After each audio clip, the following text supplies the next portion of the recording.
Mumbai Pune expressway, दोन शहरातलं अंतर कमी होणार, मिसिंग लिंक ओपन होणार, 4 पदरी हायवे 6 पदरी होणार, अटल सेतू आला, आता प्रवास अजून सोपा होणार. हेल्मेट घालून मिसिंग लिंक पासून ते अटल सेतूचे जाहिरात करणारे आपले नेते, क्रेडिट घेणारे आपले नेते, डेव्हलपमेंटचा चेहरा म्हणून उजळ माथ्याने जाहिरात करणारे आपले नेते. 2 दिवसांपासून पुणे मुंबई हायवेचा सत्यानाश समोर आला. 24 तासांहून अधिक काळ गाड्या जागीच थांबून होत्या. या गाड्यांमध्ये लहान मुलं होती, महिला होत्या, म्हातारी माणसं होती, कॅन्सर सारख्या रुग्णांना घेऊन जाणाऱ्या रुग्णवाहिका होत्या. ना अन्नाचा कण यांना मिळाला, ना लघवीसाठी या महिलांना कुठे आसरा मिळाला. लहान मुलं अन्नासाठी आक्रोश करत होती. विकास पुरुष अशी प्रतिमा करणारे आपले नेते तेव्हा कुठे होते ते माहीत नाही, पण एक फोन करून टोल तरी घेऊ नका, लवकर ट्रॅफिक कंट्रोल होऊ दे, इतकं सांगण्याचं धाडस देखील या नेत्यांना नव्हतं का, असा प्रश्न विचारला जातोय. हे अपयश किती गंभीर होतं, या अपयशाला विकास पुरुष म्हणवले जाणारे आपले नेतेच कसे कारणीभूत आहेत हे सांगणारा हा व्हिडिओ. कारण पानभर विकासाच्या जाहिराती येत असताना अपयशाची देखील जाहिरात झालीच पाहिजे. तर नेमकं पुणे मुंबई हायवेवर काय झालं ते समजून घेऊ. मंगळवारी म्हणजे 3 तारखेला संध्याकाळी 5-5:30 वाजता प्रोप्लिन हा अत्यंत ज्वलनशील वायू घेऊन जाणारा टँकर आडोशी बोगद्याच्या उतारावर उलटला. टँकरचा कंट्रोल सुटला आणि टँकर पलटी झाला. अपघातानंतर प्रोप्लिन वायूची गळती सुरू झाली. काही काळानंतर प्रशासनाने दोन्ही बाजूची वाहतूक रोखली. म्हणजे 3 तारखेला संध्याकाळी 6च्या सुमारास वाहतुकीसाठी हायवे बंद झाला.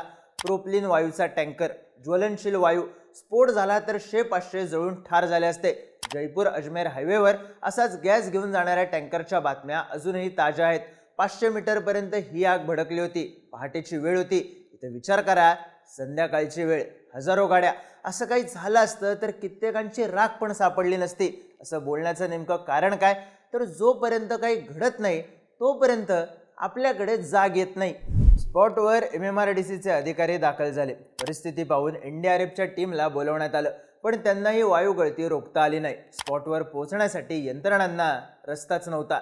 दोन्ही बाजूंनी हायवे ब्लॉक आणि हेच मोठं अपयश. कारण अशा हायवेवरून जाणारा हा काही पहिला टँकर नाही. जर टोल नाक्यावर अवजड वाहतुकीसाठी वेगळा चार्ज आहे, तर हायवेवर असं काही झाल्यास कोणत्या ठिकाणांहून गाड्यांचं डायव्हर्जन करायचं, ट्रॅफिक कुठून ब्लॉक करायचं याचा प्लॅन नाही.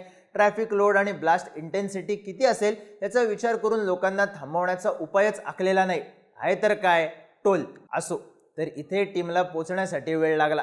पण 4 तारखेला सकाळपर्यंत हे आपल्याकडून होणार नाही याची जाणीव टीमला झाली आणि Bharat petroleum, Hindustan petroleum, Reliance अशा कंपन्यांमधल्या तज्ज्ञांना बोलवण्याचं शहाणपण 12 तासांनंतर सुचू लागलं. त्यानंतर वायू गळती कमी प्रमाणात का होईना पण रोखली गेली. एक लेन ओपन करून वाहनांना पुढे जाऊ देण्यात येत होतं. अशाही परिस्थितीत रेस्क्यूचा प्रशासनाचा हा प्लॅन होता. कारण हायवेवर डायव्हर्जन नाही, अडकलेल्या गाड्यांना पुढे सोडण्याशिवाय दुसरा पर्याय नाही.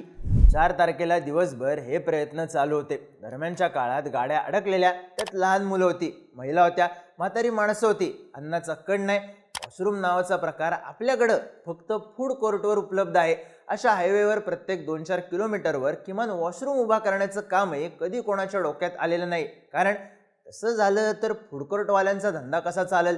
इथे अशी लोक होती ज्यांनी या गर्दीतून वडापाव आणले, पाण्याच्या बाटल्या आणल्या आणि 50 रुपये 100 रुपये किमती लावून आपला स्वार्थ साधून घेतला. 4 तारखेचा दिवस आणि रात्री हीच परिस्थिती राहिली. शेवटी काल 3 वाजता पूर्णपणे गॅस गळती रोखणं शक्य झालं. म्हणजे मुंबई पुण्यासारख्या हायवेवर एक टँकर पलटी होतो, त्यातून गॅस लीक होतो, ज्यामुळे मोठा स्फोट होऊ शकतो आणि तो रोखण्यासाठी प्रशासनाला 22 तास लागले. आता पुढचा टास्क होता तो टँकर बाजूला घेऊन जाण्याचा. दुसरा टँकर आणून या रिकाम्या टँकरमध्ये गॅस भरण्याचा कार्यक्रम काल रात्री सुरू झाला. रिकामा टँकर काढून वाहतूक सुरू झाल्याचं सांगण्यात आलं. याचा अर्थ ट्रॅफिक कंट्रोल झालं का? तर नाही. गुगल ट्रॅफिकचा हा फोटो आज म्हणजे 5 तारखेचा सकाळी 11 वाजताचा आहे. संपूर्ण घाटात आणि घाटाबाहेरही असणारी लाल लाईनच सांगते की एक्सप्रेस म्हणवल्या जाणाऱ्या हायवेची काय स्थिती आहे. 32 तास उलटून गेले तरी ट्रॅफिक कंट्रोल झालेलं नाही. माणसं मेली असती, जळली असती तर काय रेस्क्यू होणार होतं? याचं उत्तर नाही. 2 तासात मुंबई पुणे, 3 तासात मुंबई पुणे. गमती करताना आणि धडाधड टोल लावताना बेसिक गरजा हायवेवर उभा करता आलेल्या नाहीत.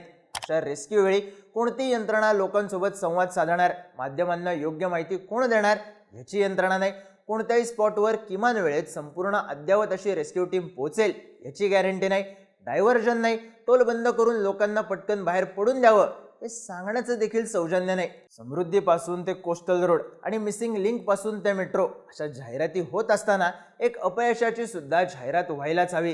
कारण ज्याप्रमाणे यश तुमचं असतं तसंच अपयश देखील तुमचंच असतं.